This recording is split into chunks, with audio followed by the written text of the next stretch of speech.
आज चाहिँ मसँग दुईटा न्युज छ, एउटा गुड न्युज एउटा ब्याड न्युज। सुरुमा गुड न्युज सुनाउँछु, त्यसपछि ब्याड न्युज सुनाउँछु। भिडियो अन्तिमसम्म हेर्नु होला है त।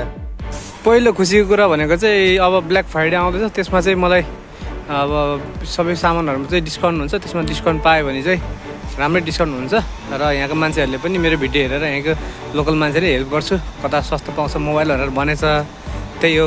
र ब्याड न्युज भनेको चाहिँ त्यही हो, अस्ति सुरुमा मैले कति 1 महिनासम्म त के अरे पैसा देखाएको भिडियो हालिरहेको थिएँ। अथवा चाहिँ नहाल्नु भनेर चाहिँ म्यानेजरले, किन थाहा छैन, किनकि अब हाम्रो कम्पनी धेरै नेपालीहरू छ र रोमनीहरू छुट्टै छुट्टै प्राइस हुन्छ, पैसा काम गर्छ, त्यही भएर होला अलिकति कम्प्लिकेटेड हुन्छ। अनि त्यही हो, ट्याक्सको कुराले होला सायद। त्यही भएर म पैसाको बारेमा चाहिँ हाल्दिनँ, त्यही हो नर्मली देखाइरहेको छु। अब भिडियो पनि के देखाउने भइरहेछ, त्यही पनि सकेसम्म रेगुलर भिडियो हाल्ने कोसिस गरिरहेको छु। त्यही हो, सबैजनाले फलो गर्नु होला। अब चाहिँ धेरै छैन, सबैले हेर्न मन छ भने चाहिँ फलो गर्न चाहिँ नबिर्सिनु होला। अब चाँडै नै आइफोन आउँदैछ है त। हस् त, धन्यवाद।